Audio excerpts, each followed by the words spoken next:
So here we are with episode 22 of the Apothecary Diaries. Last episode we had a Lihaku-centric episode, and it seems like we're gonna go right back into Lakan, and the meaning of blue roses, I would presume. We'll just have to see.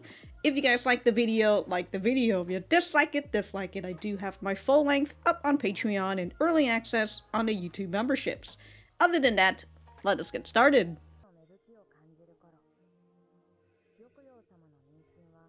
Oh, alright. Baby girl or baby boy, we'll just have to find out. Oh. Baby instinct, huh? Oh. Oh, whoa. TMI, lady. Oh. Damn. Man, all these times are past. She can fucking walk. And talk too. Oh, a mushroom.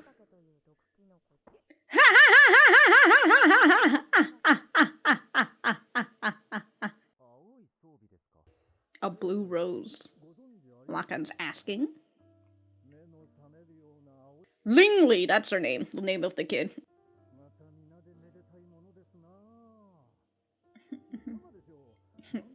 Yeah, can you get blue roses in here? Next month's garden party.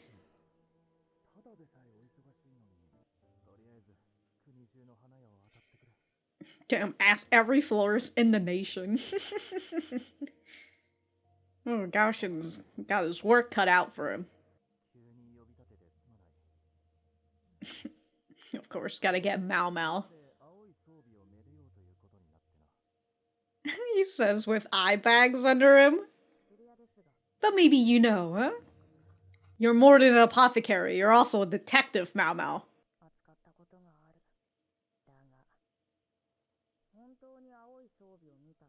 Oh, so she just dyed the blue roses? She dyed the regular roses blue?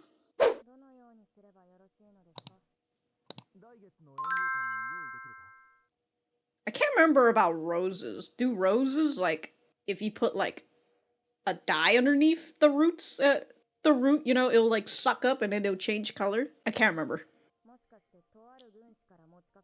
By a certain strategist. Why is he asking specifically?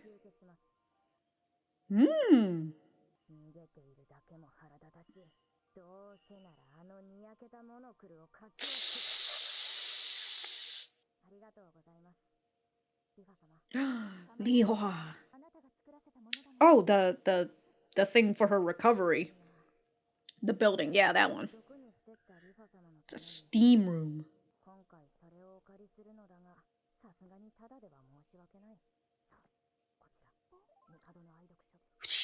Gotta give her an offer.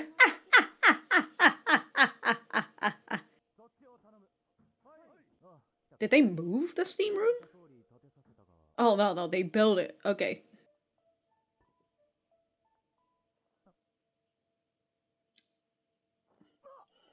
Whoops! I'm bleeding again. Oh, hi, Shawan. I gotta get her over to help.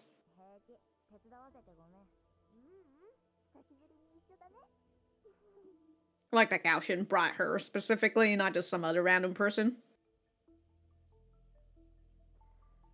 Shinji, hey, don't work too hard. Her. Just up at night in the steam room. Well, don't faint in here now.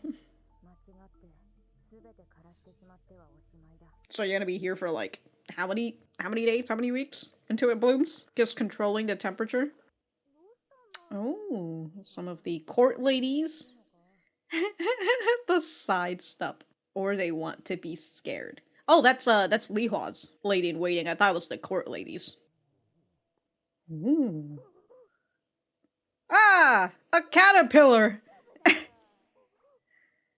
Damn, just pick that, just... Damn, she just tossed it out? I like that. The dudes are just... Ah! Ah!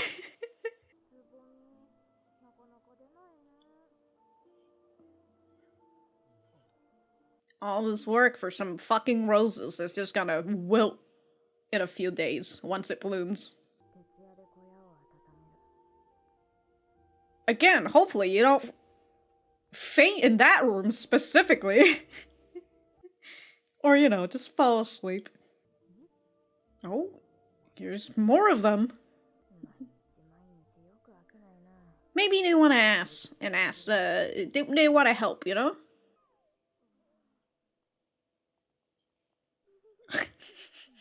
Oh my god, did they multiply by then? Oh, they all got manicures. Manicures? Manicure.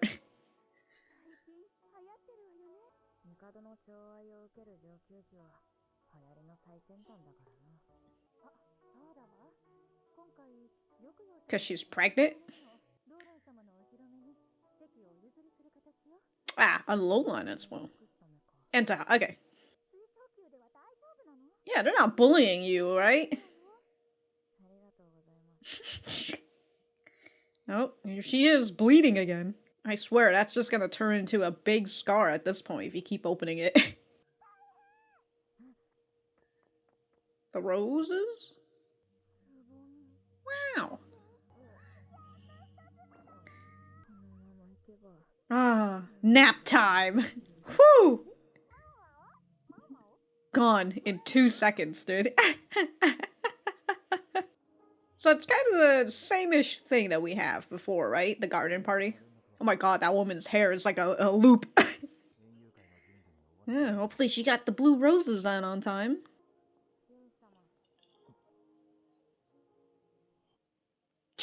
Jesus Christ, bro. The sleep deprivation, dude. At this point, you know what? Gyokuyou's not even here. You don't need a poison taste for her. Just take a nap throughout this whole thing. Here comes Loulan and those lady-in-waiting who all look like they have the same faces.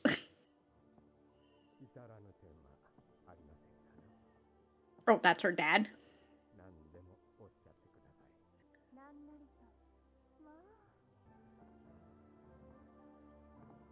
Oh, wow. A colorful bouquet. This faction, this man, Shishou. Yeah, even now the Emperor can't look at him in the eye. Oh, there's Lakan who's just eating.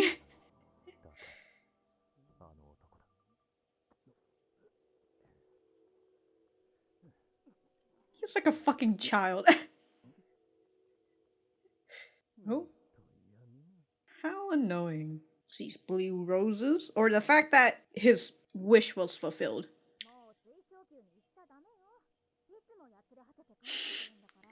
We're banning you from going there now.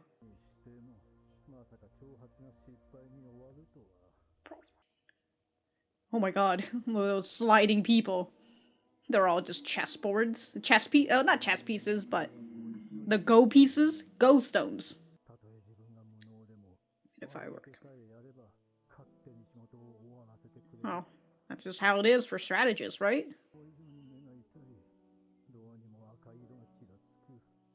A red color. Ah. Uh-oh. Bishop and advisor. Oh, that's why she's... Okay. I like that, though, in the way that he talks about things look like ghost stones. And here he is seeing Maomao in her full face. He doesn't even see Jinshi or Gaoshin. Very interesting. I mean, we all know why. Well. Guess I'll go write some notes. And we'll be right back to the center. Alright, so that was episode 22 of the Apothecary Diaries. Let me know what you guys think about it in the comments down below. You know that I always like talking to you guys. For me, I thought that this was a pretty nice setup episode for what is to happen next, right? The confrontation between Maomao and Lakan, whatever Maomao is planning in order to throw this man off guard, and I don't know what she's going to do after that, right? She wants to catch him off guard, but whether she wants to fully dive into her family history, right, with Lakan and her mom and all that. Who knows? Who knows? I thought that maybe we'd get the meaning behind blue roses and why it goes so much for Lakan, but perhaps the whole thing with blue roses comes from just that offhand comment that Maomao made, which was, oh, whoever made these blue roses, maybe they just wanted to impress some lady. Right, because blue roses don't exist. Well, you have to dye them. And so, actually, now I'm just over here like, do blue roses actually exist? Or is that just or is that all just a coloring scheme thing? Because I remember about, like, how roses, particularly white roses, can be dyed if you just put the little dye stuff and it just sucks it through its roots. So I knew that, and I knew that that's what she was probably gonna do, but now I'm just over here questioning if blue roses actually exist. I mean, consider that, you know, we're here in the modern age and people do mutations and stuff, you know, in order to and do a little genetic splicing and all that in order to get the perfect stuff. So now I'm just over here like, yeah, I don't know if blue roses actually exist or not. But I do have two small things wanted to make note of before we get into more of the blue roses stuff. The first one being that Gyokuyou is indeed pregnant, and she's not going to attend the garden party in order to hide her pregnancy and also to give the spotlight to Loulan, since she's the new concubine here and all. We also get to see Lingli as well, who's continuing to grow, you know? She's very cute. She's up to this point, you know, we first saw her, she was just a tiny little baby, but now here she is. Oh yeah, and also there's this part too before I, actually, you know what, let me talk about Lingli for a little bit before I go into this topic. But, like, oh dude, she's like, how many years has it been now? Like a year, 2 years? 3-ish years? Because, like, she can walk and she can talk now too, so, like, that's pretty fucking solid. And, like, the years of kids here in the modern age are so fucked up now because of iPads and computers and all that, right? Kids who live on iPads, they have a harder time talking, they have a harder time with speeches, and so, and also they have, you know, a small attention span because iPads, TikToks, and shorts and whatever, right? That fucks up their entire that fucks up their entire attention span, and, like, goddamn, when these kids continue to grow up, we are fucked. We are absolutely fucked. Anyways, yeah, because of that whole thing, I genuinely can't figure out when is the actual time that kids can walk and talk and all that. But I presume the first 2-ish years, right? At least they can, like, babble, not say complete sentences, maybe they can just babble and all that. So I presume that's where Lingli is. She's very adorable, and, you know, we must protect Lingli at all times.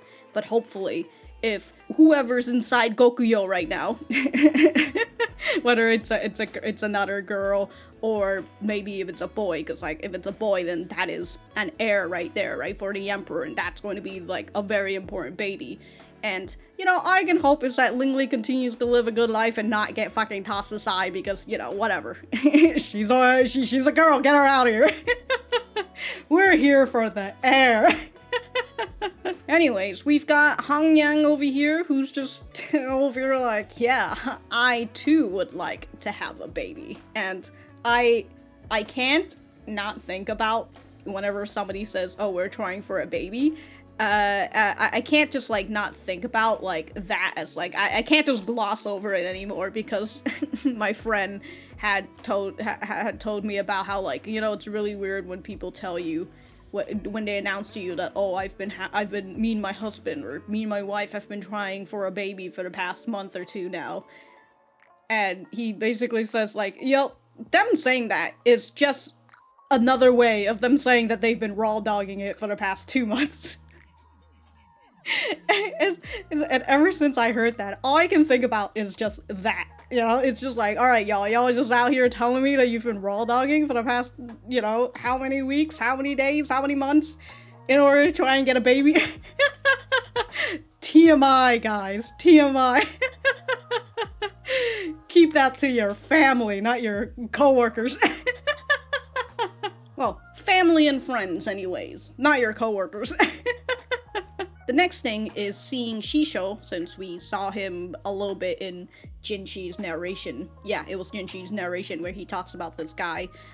He makes note about it again, right? That he's the favorite of the previous emperor's mother. And because of that, I presume he has a lot of power, and it's up to a point where the emperor can't even look at him in the eye. And Jinshi, who's over here like, oh, lust is easy to manage, envy is manageable too, but this guy, I don't know what the fuck he's thinking about. Who is this guy? So we're kind of propping this man up to be a powerful man who, if the emperor does anything that makes him a little upset, a little angry, you know, that perhaps could cause an inner turmoil within the emperor, within the empire. And that's like, and without like an heir apparent, right? That's not exactly what the emperor wants at the current moment. Prosperity and all that. Although I do, I do find it funny, but also, you know, like, whoa, I can't believe it. But she comes up, Loulan walks up, the man, her father comes on over, tells the emperor, hey, you see anything that needs an improvement, you know? Just tell my daughter, and she will just, I don't know, manufacture it for you or whatever. And I thought it was so funny because when you said that, I was just thinking, I'm just like, is this a car shop or something? Here's the car. You see anything that needs an improvement on this car? Yes, I need a new engine. So I thought that was, you know, sickening, but also very funny. But, you know, that's just how this whole fucking spiel goes, right? And we've kind of just been on this topic and talking about it for a while, because this is one of the whole thing, right? With concubines and the pleasure districts and whatever, and, you know, the role of women here in this olden age. But also, we know that Loulan goes through multiple makeups and outfits, and, you know, she does her hair up all that time, and so she looks different all the time. Where the emperor is just like, I don't know what's going on. Who is this woman? I get what Shishou meant when he said that. You know, Lulan's also just like, hey, tell me, what do you need to change? I'm gonna change it. What if the emperor is just like, I like big titties? Like, what? Alright. Got it. Anyways, back to Lakan, who asked Jinshi to bring blue roses to the garden party, and he kind of says this as a provocation? Provocation? I actually don't know how to pronounce that word. Provocation? Somewhere around there, you know, he's trying to provoke Jinshi, trying to get him mad or get him irritated and all that. When Lakan sees the blue roses, he thinks to himself, or he says it under his breath, how annoying. And so it's, I would presume, because Lakan knows how blue roses are created, so he kind of gives it to Jinshi thinking that this is going to be an impossible task, and he's just going to get Jinshi to be upset and frustrated over this whole thing, especially when Jinshi is already so busy preparing for the garden party. Towards the end, we get to be in Lakan's head for a bit, and we get to see the world around him, in which he sees people as ghost stones, chess pieces, because that's just who he is. He's a strategist, and even if he's completely useless, as long as he's able to get people the right pieces in the right place, he is going to win. As he has his little inner monologue, he feels that his eyes hurt more than usual because there's been tints of red around, and I was wondering why. Well, initially, right, I didn't really think that this was a part of Maomao's plans, because the whole roses stuff, sorry, not the whole roses stuff, but, well, I mean, it is the whole roses stuff, right? She sees Li Hua's ladies in waiting just watching her, because this is supposed to be at the Crystal Pavilion. Okay, so, yeah, they have that, and then she showcases the manicure, and then she does it to Li Hua because she knows that Li Hua and, you know, the top concubines, they are at the edge of, edge of fashion, is what it is? Anything that the top concubine do, perhaps that could be the new fashion. So the fact that she did that to Li Hua gets everybody else, and now everybody's got cute little pinkish red manicure, not like full-on red, because that's exactly what Maomao wanted. She's like, if I had the specific ingredients, then I could make it a whole lot more red, a much more vivid red. And with what Maomao says, like, I need to distract them somewhere around there, I was just like, okay, so she just started a fucking trend. Just for this. But perhaps this was also a part of her plan, as Lakan takes note of these manicures, which, that looks a little bit more red than the previous one. But as it makes Lakan think about old memories, right? The manicures in my memories aren't this overtly flamboyant crimson, and he thinks about the soft color of balsam and how it's not as vivid, but I think it's like a darkish red, right? Not like bright, but it's, I want to say deep, but it's not like as deep either. But this reminds him of the times when he's playing with Maomao's mom, when he's playing the Go, when he's playing Go with her, and when you're looking at the board, the thing that you notice the most is their hands, because they're moving the freaking pieces. So that makes him think about Maomao's mom, and that's also what catches him off guard, because like the moment he continues walking, the first thing he sees are the hands, right? And the hands are just so, the hands of Maomao is just so noticeable when it comes to, because she is her mother's daughter. That was in my head right there. I'm like, yeah, that's how that goes. I mean, am I wrong? But yeah, she sees that. I mean, that's kind of the imagery we see in the opening. And here is Maomao coming in with Gaoshen and Jinshi. I like that. No, actually, maybe Jinshi has his hair up, and that's why we don't see his hair. Maybe, just maybe. But as I mentioned, right, he sees everybody, and I thought that was really nice that he also sees Jinshi and Gaoshen, not a surprise, but Jinshi as like just go pieces as well. But I suppose that's how he's kind of been treating Jinshi, because like with all the other things that Lakan kind of gives hints to, he gives it through Jinshi, knowing that Jinshi would eventually lead that on over to Maomao. So that's understandable. But yeah, we'll just have to see what Maomao has in store for Lakan next episode, and maybe one of these days, before the season's over, we get to learn just a tiny bit about the relationship that Lakan has with Maomao's mom, whose name I feel like we still haven't gotten. I believe so. But if it's anything like the fucking emperor lineage, maybe we won't know her name. Well, if Lakan talks about her, then he has to say her name, right? But yeah, I don't remember if they've said her name yet, because if they did, I definitely did not write the name down. But maybe, we will find out. And if not, and it's going to be like the emperor's lineage, it would just be Maomao's mom.